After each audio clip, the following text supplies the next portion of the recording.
Yeah, thank you for the tour so far, Anna Paula. We are now happy to meet the crew and yeah, go on, and we are really excited about your stories. Shall we do a first introduction round? Just quickly, everybody says his name and what we're doing about. Okay, I am Antonio from Spain. I am Valery from Ukraine. Hello. Good job. We just met before. Erkut here again.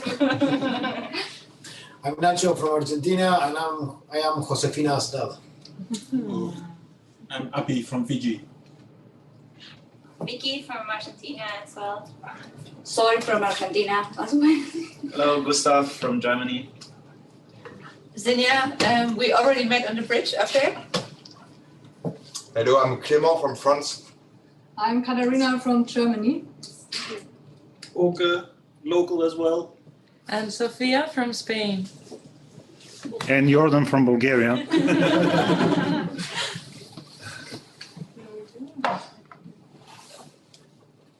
Yeah, shall we start hearing a little bit about life on board, how we are living together here with such an international crew from all over the world? Living happily. Cool. Who likes to start? You. I can start, okay. Well, I think, okay, I'm Gustav, I'm a volunteer, and I arrived 1.5 weeks ago. So I think of the people here right now, I'm almost the latest crew member. So I can't say so much already. It's just a really welcoming atmosphere here. We work from 8 in the morning to 5 in the afternoon. There's a few breaks between, and well, afterwards maybe we sit here in the lounge or in the mess room where we eat, or We make music. we make music. Yeah, there's lots of instruments, which for me is very nice because I'm a musician. Lots of instruments, so we've had a nice jam session earlier. We watch movies together, we play cards. Yeah. You're even preparing a Christmas concert, aren't you? Yes. Wow. Yeah. Not really. What? Yeah. Yes. You're going to miss it. Yeah. You're staying. Yeah.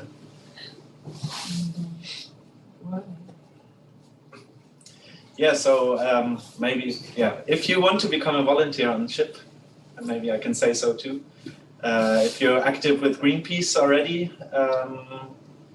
every now and then there's like an email request, at least in Germany, that's how I know it, saying there's space on board for volunteers. So you become a deckhand, so you help with tasks on deck, a lot of handicrafts, which is quite exciting because I'm not so used to that otherwise. Like repairing and fixing, and especially things that you've never done before, just at least in my case. And they don't actually mind if you are not a sailor or you haven't got any special craft. They just want you to have a lot of energy and motivation. And in my case, I think to be a volunteer back in my place, that's what they care about. Yeah, same here. Being an activist, of course, they also do care. And I think that having the climbing workshops that Greenpeace does in your local group, that's also an advantage to get in. What else? Boat trainings, if you have ever gone on a boat, motorboat, speedboat. Yeah, but yeah. So far as I can say by now, I would highly recommend it. Yeah. No, there are no masks. It's like, and when you go out, you kind of forget that there's coronavirus outside, and it's quite shocking. Then you go quickly put your mask on.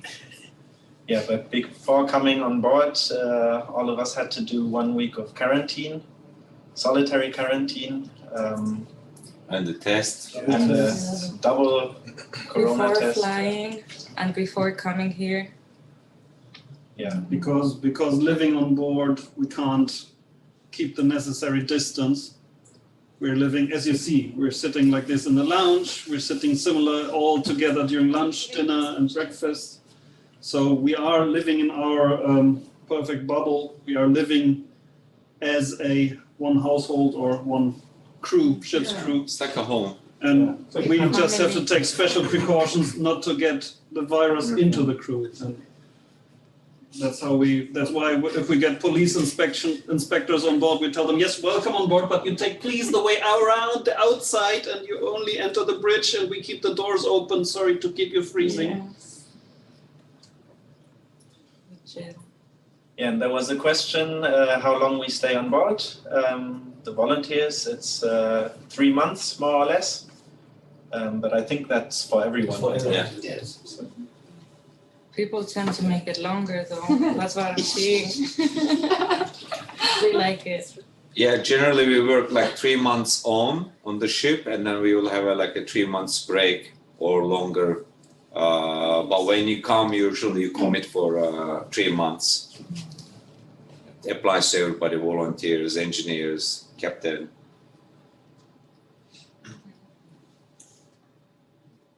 how much? Too. Nacho is our peacemaker, yeah. I am the peacemaker. Yeah, it's very peaceful.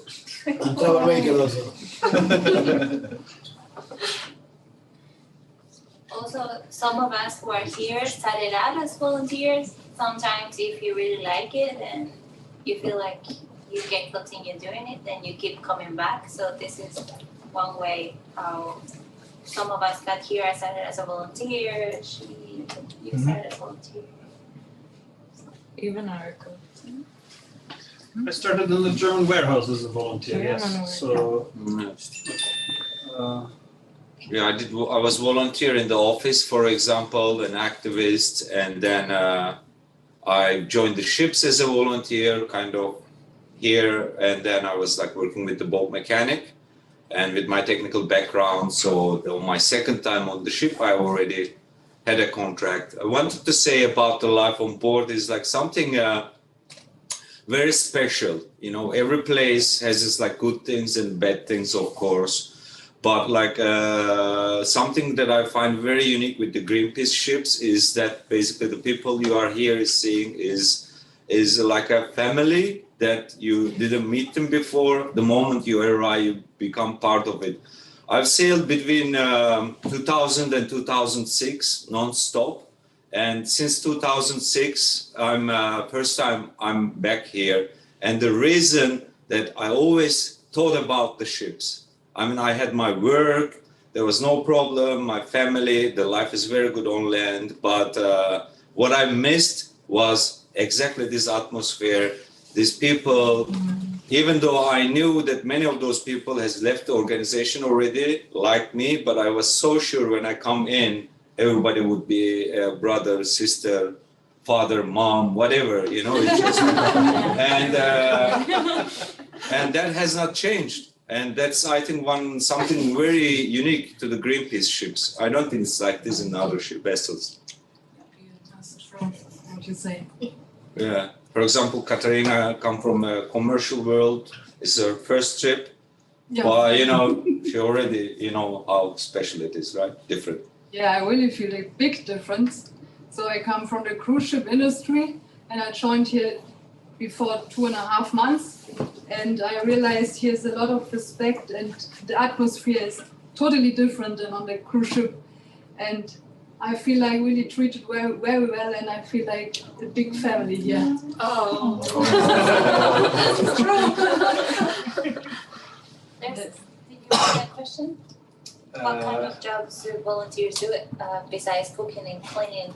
We don't actually cook. I've only cooked twice. Sundays sometimes. Yeah, so the chefs, sometimes we help him on Sundays, poor thing. He never gets a free day. Actually, everyone cleans on board. Everybody does. Yeah, everyone cleans on board. Yeah. That is true. Yeah, it's not just a volunteer work. We do clean a lot. Yeah. And we do like rust chipping, painting. I was greasing today, repairing, just what deckhands do, but in a lower level, and lots of training. Yeah, okay.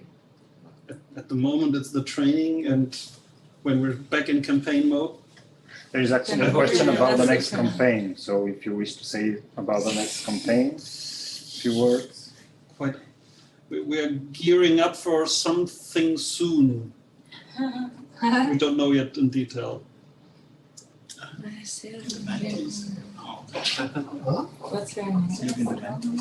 Klaus. Yeah, and I think the special thing is as well, we all have our ship-specific jobs. Bosun, boat mechanic, chief mate, deckhand, and the job description is very clear.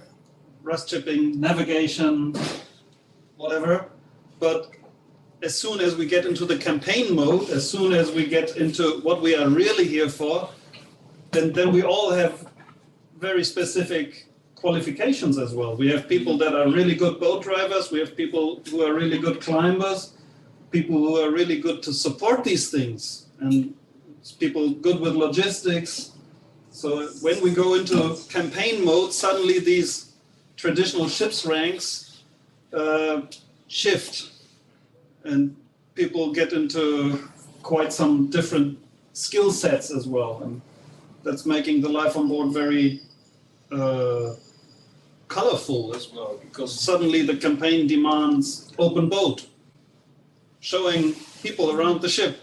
Then the campaign demands action, everyone in the boat at tropical weather and at freezing Antarctic weather. And we meet people all around the world. So I think that's the big difference compared to what the technical job description brings us. Moms and dads. Oh, the moms and dads. Such a dad. Us. You can say how you handle being away from home. How do I handle? Being away from your family. Being away from my family. Oh, it's hard. It's hard sometimes. But well, the worst thing is my son is at home with his grandparents, and I know his grandparents are spoiling them. So when I get back, it's going to be really hard for me. That's the worst thing for me. It's very nice. It's very nice being a dad when you are far, because of course you miss a lot, really miss a lot. But also here you need to improve your imagination to be present as much you can. We try to have all the video calls that we can. I read books to her online. Sometimes with the guys, we make videos, musical videos for her. So you still don't know, but what happens soon. So yes, that's the way to use all the media and all the facilities that we have now for make this kind of things. But in a few years, she's gonna hate that she will see her dad doing that kind of things online. However, it's a process that we try to do day by day. That's the only way. And I think as soon as you're home for 3 months. You're dead for 3 months. That's Until they get bored. Like, get away from me. Leave me alone. I want to sleep. I think we got a good impression now how the life is on board. Maybe can you tell us or share some stories of action you participated, or yeah, whatever you want, because we all know the spectacular pictures of people in front of oil drilling platforms or whatever. Maybe you have some stories you want to share. Yes, so Clément from France and me from Germany, we have been recently in the last campaign with Esperanza. It has been taking place on the Dogger Bank, which is in the North Sea. And yes, exactly as Katarina said just right now. So the Esperanza was in the Dogger Bank, which is a marine protected area. And what we did was to create a bottom trawler exclusion zone by placing stone boulders to stop trolling. So we was arrived full loaded of heavy stones. To give you an idea, it was average 2 tons each for one stone. And when we have reached the Dogger Bank, we have started to drop these amazing boulders. And Katarina, question, do you remember how intense it was to drop these stones? Oh, it was really intense. Actually, the whole story started already several days before the campaign started. So we were so the question was actually how to get these big heavy stones inside the sea. So we were creating a self-made ramp or a slide, and our perfect team here on board, the welder, was welding already 2 days about for this ramp. And yeah, basically we were loading the stones. They had holes inside and they had a wire, so we could lift them up by the crane.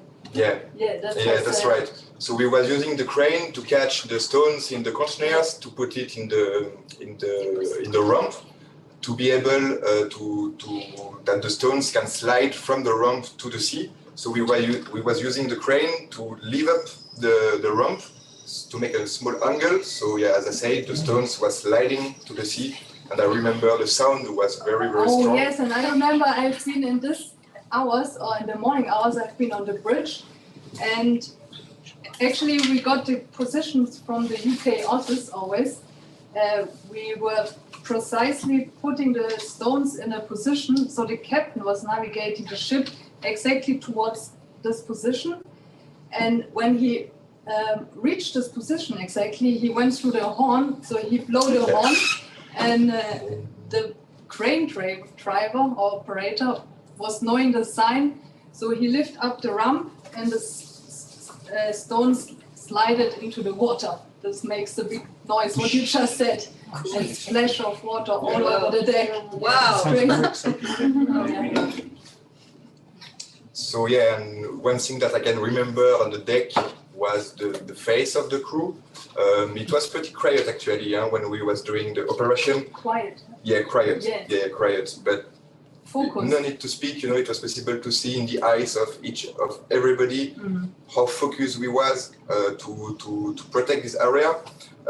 Yeah, it was very, very great. We know at this time that we was doing something great for the biodiversity here and fight against climate crisis. Yeah. Yes, true. And after 3 weeks we received a nautical chart update. And so the stones were actually implemented in our chart system. So with the written information for all seafarers in the vicinity to navigate with caution. The depth is unknown, and to navigate with caution, depth is unknown, and as well there are boulders dropped in this position. So basically we did a good job and it was successful. Yeah, successful I think is the word, yeah, exactly. So after we did a second leg in this campaign, it was the 12th of October. So the second leg was about to have a non-violent direct action to prevent the Helen Mary, which is a super trawler destroying the biodiversity and all the ecosystem that we can have in the sea. Do you remember, Katarina, how long and how big was the ship, this fishing vessel? Yes, I remember. This ship was 170 meters big. Oh, wow. So we are talking about big, huge fishing trawlers. They are actually floating fishing factories. So inside this ship, there are more than 30 crew members, and they are packing packing everything already. They're preparing the fish to be ready. So each day they are fishing 200 tons. So when they come back from the trip, they have more than 1,000 tons of fish inside. And yes, so we were approaching in this marine protected area. We were we are seeing this Helen Mary, and we were confrontating the ship. So we did like that. We called the captain from the Helen Mary, from this fishing vessel, by the VHF, and we asked them to stop fishing, to retrieve their nets and proceed out of the area. So the captain on the Helen Mary responded to this VHF call. but they did not take action. They didn't go out of the marine protected area. That's right. They continued for fishing. So in this moment, we were launching the boats, and we get ready to go for further non-violent action. And I believe in this moment, I think you have been in the wet room. Ready already for getting inside the boat. For the action, exactly. So as soon as we get the message that we needed to go to our target, so the Helen Mary, the super trawler, so we have launched both boats. And we was maybe 500 close to this fishing vessel, and we get full speed to try to go as close as possible. And actually, it's what we did. So we was with some climbers in the boats. So the climbers was able to go on the side of the fishing vessel and to put a big banner. And this banner, the message was very clear and simple. So I just ban super trawler now. So we don't want it to wait ages to have a reaction from the ship or from the government, but something now. So it's what we did. So the climbers had been on the side of the fishing vessel for a few hours, and after we left this area. We wanted to come back to the Esperanza. It's what we did, and then we really wanted to make some pictures again from this big fishing vessel of the nets full of fish, and so with small banners to get some nice pictures for Greenpeace. And just on our way, when we was going back to the fishing vessel, just the Helen Mary, so the super trawler, left, very scared of us. Yeah. So we know this moment that we was doing something great and it was working. It was pretty it was successful. working out. Our campaign was working well. It was very good. Wow. I have a question. Yeah, please. Do you guys have videos or clips that we can see? Because it sounds very exciting. When I read it on the notice, we have. the Esperanza is dropping boulders. Like, dropping boulders. But your explanation is super exciting. I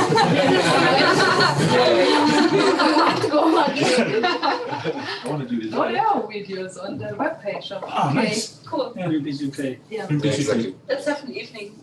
Let's have an evening to watch them again. Yes. Good memories. Some questions? Jordan, specific questions?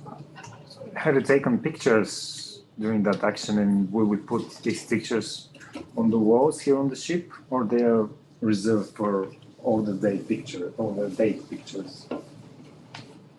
Yeah, there have been many pictures taken, of course, but as we just said, they are all on the UK Greenpeace UK page. website or Facebook page.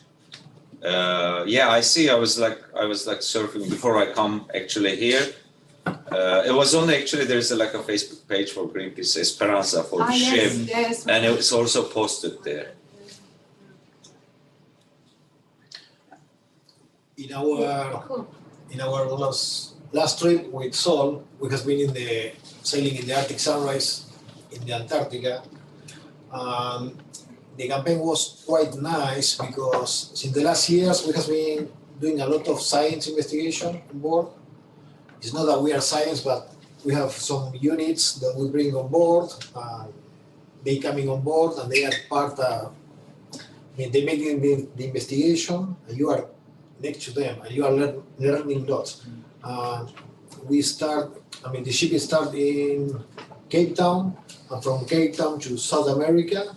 It has been with some hydrophones, recording noises that later go to the university, and they have some software that they clean all the noises from the ship, and they start to investigate every noise to see basically the wildlife there. So after that, the ship arrived to South America, and then we went to the Antarctica, and was super interesting because we have been making search about microplastic in the water, taking DNA from mammals and whales and all the animals, in the water. We have been counting penguins in some areas that they have, that the last time that they checked was long time ago, was super interesting. You also can see a lot of information in the web page. However, Yeah. I don't know what do you like. No, yes, and all this part, the last part, the Antarctica, it's behind, sorry. It's inside the campaign, the pole to pole. We start in the Arctic and then go to the Antarctic. We have in the same part in the campaign with the sunrise, but at the same time we have the sunrise and the SP together in the Antarctica, made in this kind of research. Like for me, it's a new because I'm climber and I maybe always participate in different actions. But here it's the same. It's an action, but different because you are with scientists and we learn too much.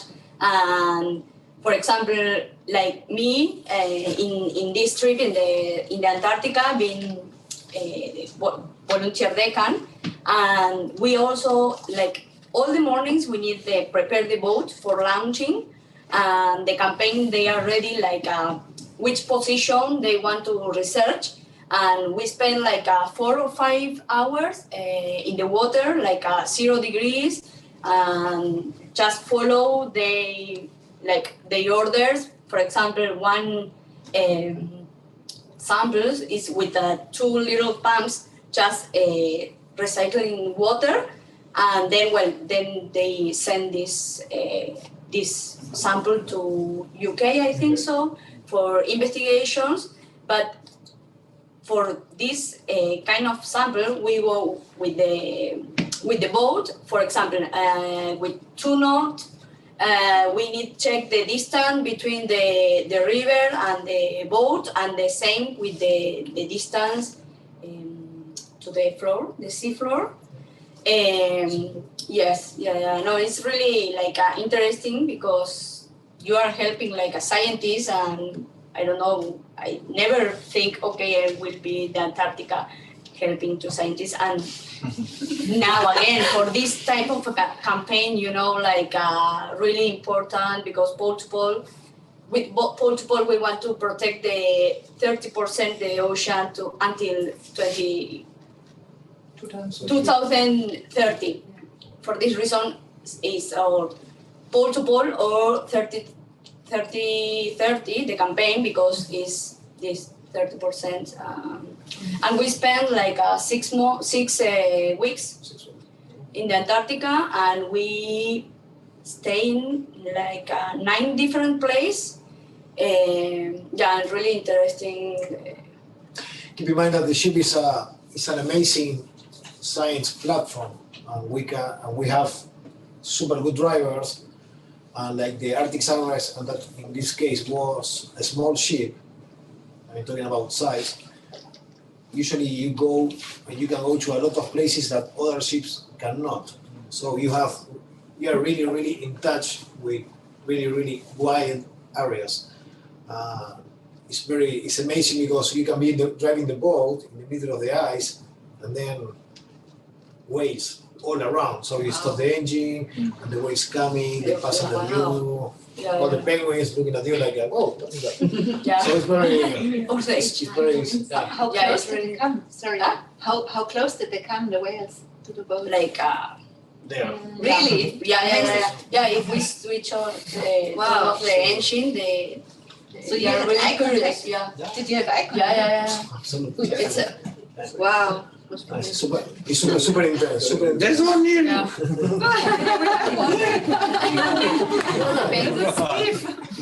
That's Steve. Let's join the fleet as a volunteer. It's quite good, by the way.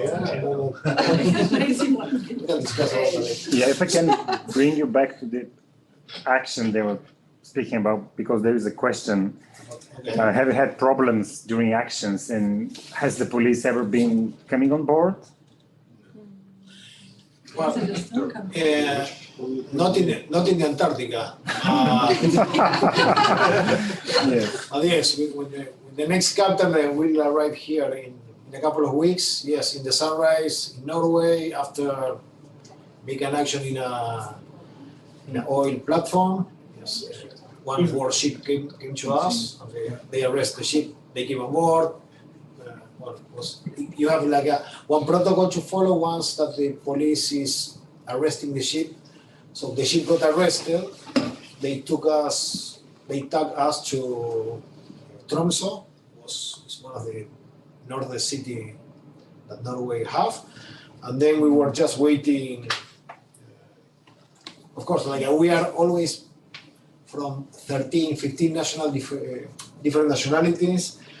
Our secret was to say, okay, I don't speak not English, not any, just in my case was Spanish. So everyone started to say, I don't speak English, I only speak the natural language. And of course, they need to get like a 15 different traductors for legal case. So, and was a weekend, so they say, okay, only will arrest the ship, the captain, and some of the people that they can identify through pictures.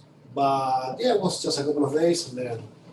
There's a funny thing I want to add to this one because we were together on the campaign, and so the whole ship got arrested with 35 people on board, and we got towed back to Tromsø, which were about like 410, 420 nautical miles.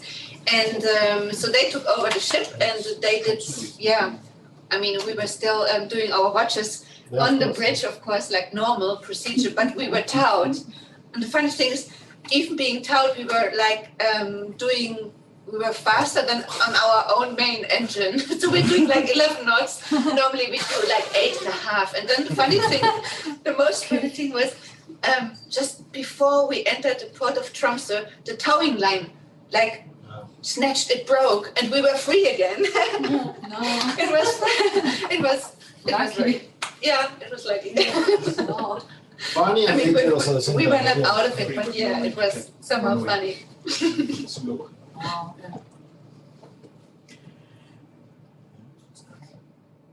About Gdansk, senior? Gdansk. Oh, Gdansk. We are the crew between the Greenpeace ships. There are these 3 ocean-going Greenpeace vessels: Rainbow Warrior, Arctic Sunrise, and Esperanza, and they are all with 17 or 19 crew members, and the crew is getting mixed between the ships. So I did my last 5 trips or something on the Rainbow Warrior. Right now I'm here. But on the Rainbow Warrior a year and a half ago, Sinja was with us, Api was with us. We were in Gdansk, so just a few 100 kilometers east of us. And we were doing a classical Greenpeace action against the coal import. And it was to expose that the Polish energy system was deeply demanding on coal, and not only coal from their own production, they are even depending on coal imports, which wasn't part of the public picture. So that's why we blocked one coal shipment there.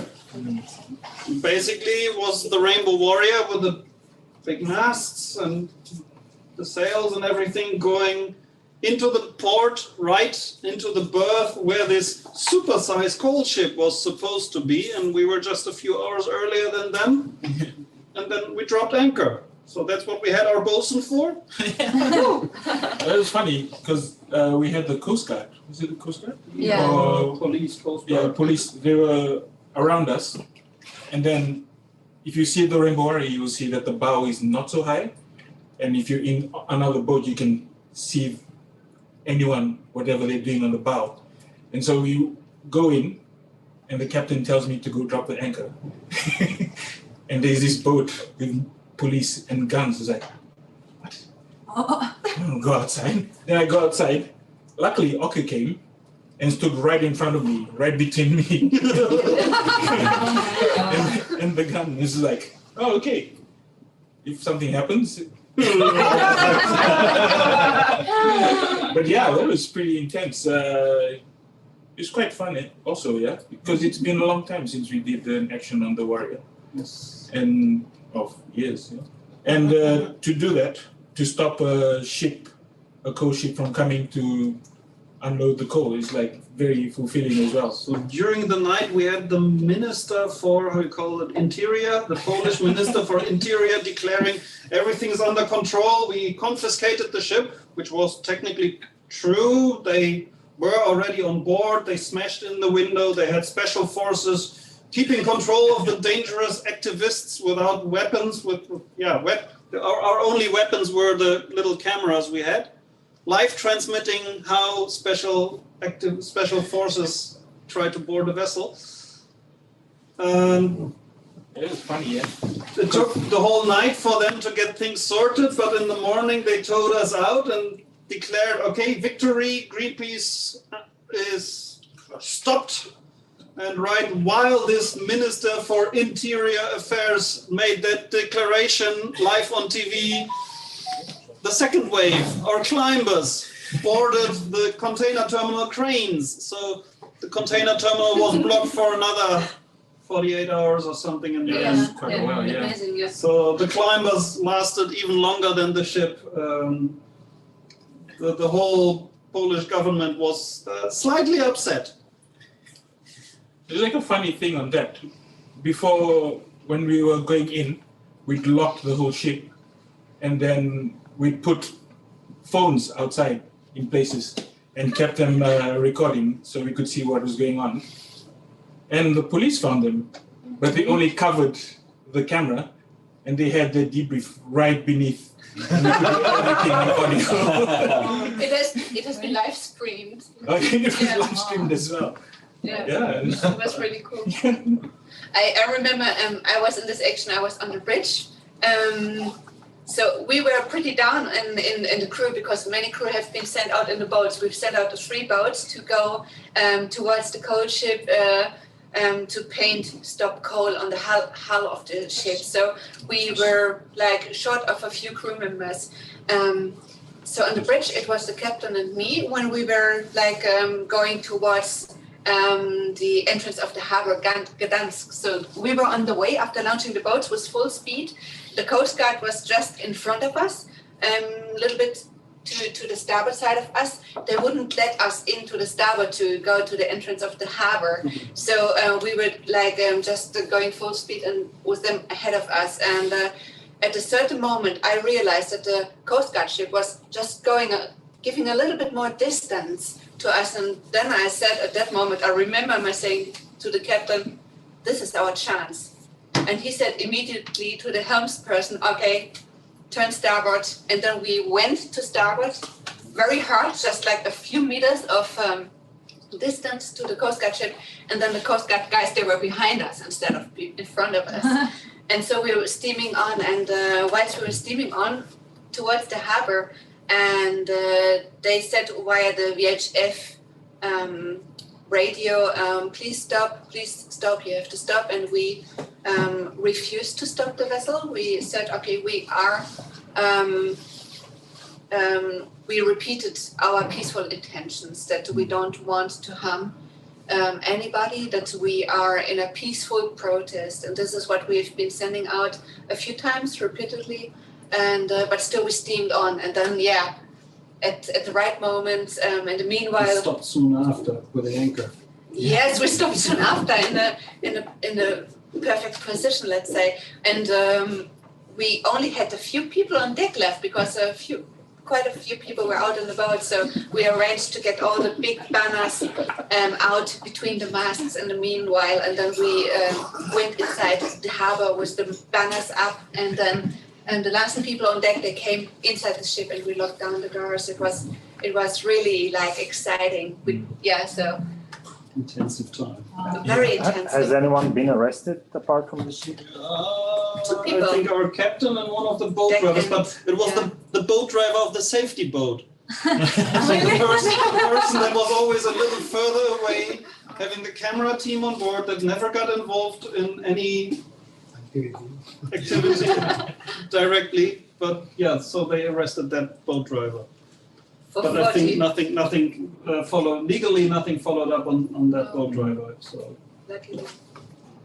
And it really went big in the news. So we got with what we wanted to achieve. It got to the highest level in, under the politicians. It has been discussed. So they couldn't deny anymore that they have enough coal in stock for themselves. So this is what they've been communicating before the Polish government, that they've got enough coal in their own country for using for the next 200 years or something. And we said, okay, this is a little bit contradictory because this coal ship is coming from Mozambique to import coal for you.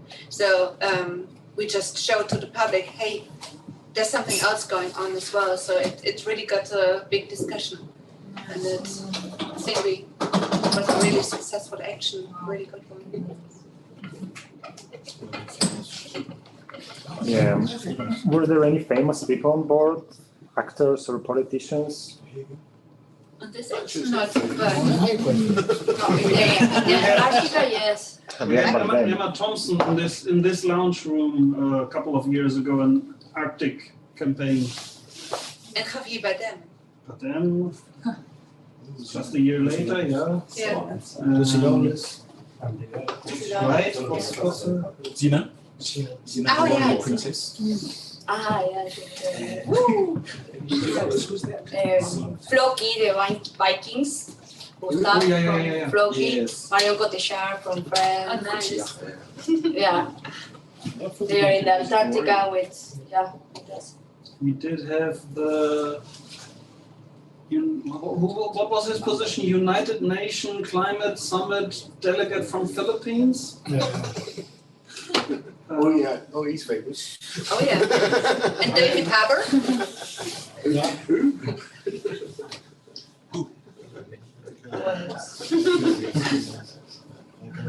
That's right there. Yeah, so yes, we have famous people quite every now and then. But they coming on board and they work like. Yeah, they clean all of us. toilets. Yeah, they clean. Yeah, really. No distinction. No passengers here. They do, yeah. They are They are integrated, expert. And they do the cooking. integrated in the crew, and we treat them as part of the family. Yeah. Yes. And I think it's sometimes it's Ana Paula again, you recognize my voice. I'm just like outside of the camera. I think they feel quite happy to be here because most of us don't know them, and then it's like a famous room, and they just feel like a normal person most of the times. So That's the best. We had Tarzan on board. Really? Yeah, Which one? also, Alexander Skarsgård. Yeah, the brother of Floki. The brother of The buffalo? Is he like me? No, the king of the jungle. What's the full name? Alexander Skarsgård. And also we had the bass player of The Clash as assistant cook. Paul Simmons. And nobody realized who he was, only a police officer. The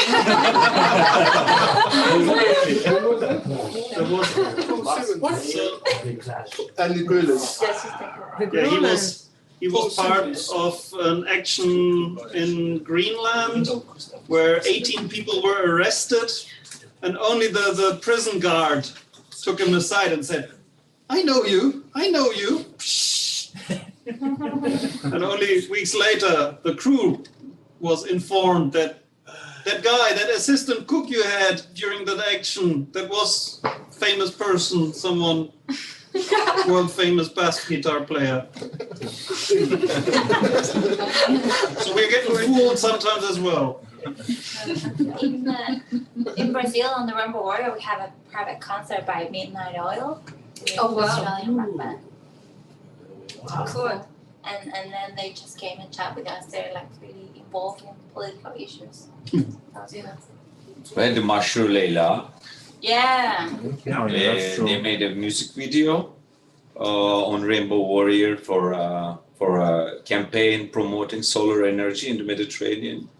They stayed with us 1 week on the ship.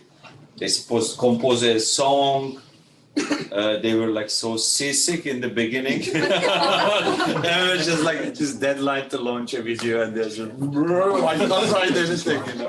But it was so nice. They recovered in a few days, and they did the most amazing piece. You can see it on the YouTube, like Ashur Leila, Rainbow Warrior. Check on YouTube. There's a very nice music video. I think what you mentioned, seasickness. Yes, I think every one of us has had it. Everyone who's new on board starts with it, but normally most people get over it after a while, and depending on weather and situation. So. In which ship? Yes. You mentioned Desmond Tutu. Oh, Desmond Tutu and the Dalai Lama.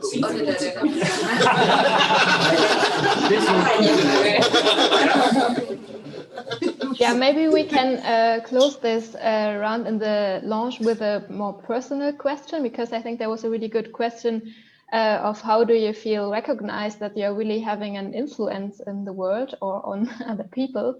Maybe some of you can just say something about that very quickly, because we have it nearly 5 o'clock.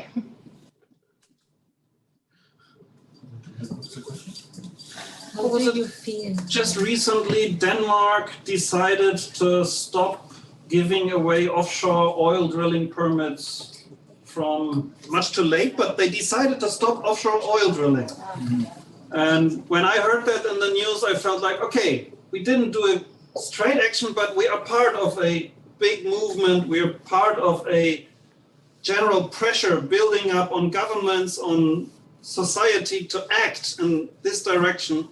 And certainly we provided a few little pieces of that puzzle for this government to change their mind. And so these big changes, though we can't claim, most of them we can't claim as individual achievements, but I always feel like we are part of a bigger picture, and we are part of a movement that's pushing in the right direction. Yeah, I think more than feeling like you are, of course we are trying to do our best and we are working, but I think just traveling around the world and seeing all the different problems that happen in every part of the world and getting to meet other groups of people, other organizations who are also working, it really, to me at least, it makes me feel like, oh, there's so much more work to do. And so it's nice to sometimes look back and look at the things we've done, but I think for me, definitely not everything that is yet to be done, it's stronger. And it really inspired me to have the possibility to obviously, live with these people who are working on the same thing, but also when other people come aboard, well, now with Corona time it's a bit hard, but before getting to know other activists and any kind of groups of people who are working towards it, makes you feel inspired and want to keep working. Yeah. So thank you, all volunteers who are here in the live stream. Yeah. Yeah, sometimes we're just the executing force of a bigger movement which supports and builds up for us to be able to do these little actions with a big influence. Thank you for sharing all these stories with us. I think now we all got a good impression on what's happening on board and how you're feeling there and living there. So let's say goodbye to you, and thank you also to the audience for asking all these questions. Unfortunately, we couldn't answer all of them, but we will stay in this conference a little bit longer, but I think the crew needs to leave now. Goodbye. Bye. Cheers. Cheers.